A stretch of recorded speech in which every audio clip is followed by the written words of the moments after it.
accept the wisdom that power corrupts. Yet we have created a society where order itself is contingent upon the benevolence of power. And you can see that reflected in the way that we talk to our children. We tell our children, oh, the policeman is your friend. The soldier is fighting for our freedom. What friend have you ever had that tried to arrest you and lock you in a cage for the rest of your life? What freedom do you have that some citizen living in a country that you've never heard of presents a threat to? The policeman is not my friend. And my freedom doesn't stem from the government. In fact, power can only create oppression. Power can never be the source of freedom. And you know what? Power doesn't even pretend to be. Not in this country. Here, power tells you, give us more of your freedom so that we can ensure greater security. Whatever happened to give me liberty or give me death?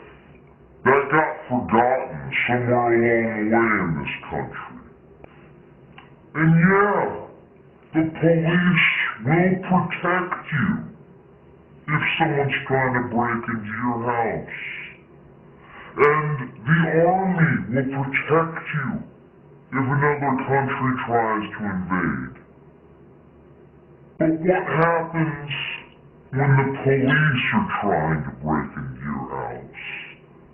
And what happens when we're invaded by our own army? Power doesn't care about your freedom. And it doesn't care about your safety either.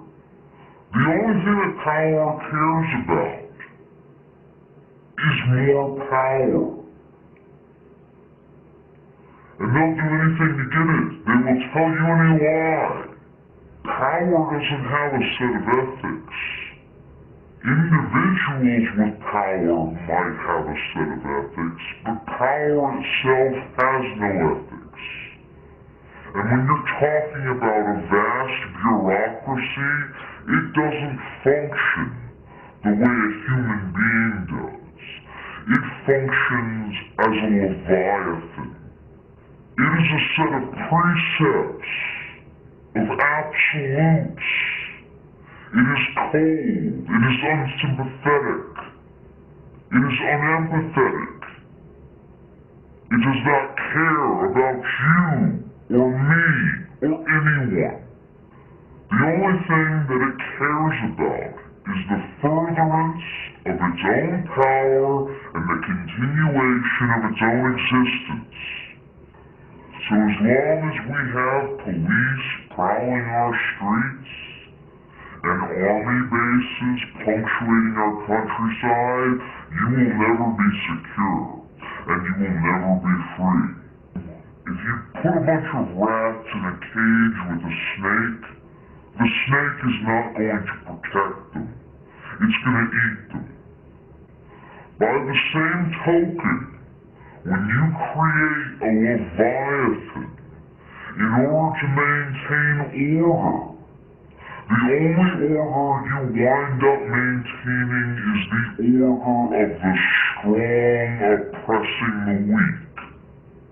When we Americans allow cameras on our street corners and tracking devices in our cars and in our cell phones, we allow ourselves to be tagged with social security numbers and driver's license numbers and so on and so forth. When we do all that, we're trusting power. We're trusting the very same power that has put more people in jail per capita than any other nation on the face of this planet.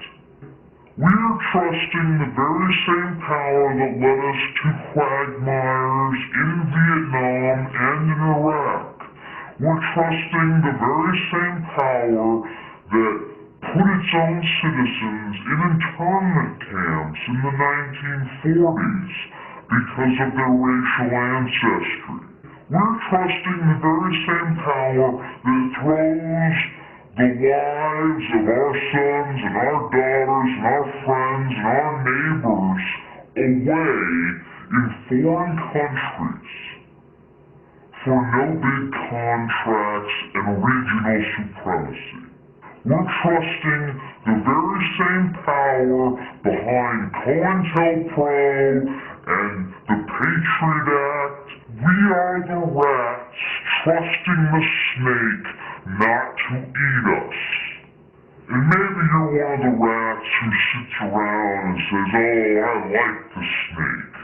I feel safe with that snake in this cage. Eating all the nasty rats so that I can feel safe and secure. And every time a new rat gets eaten, you say, fuck that rat. I never liked him anyway. If he wasn't doing anything wrong, the snake wouldn't have eaten him. And later on, when you're digesting in the snake's belly and you sit there and think, what did I ever do wrong? What you did wrong was allow the fucking snake to live in the first place.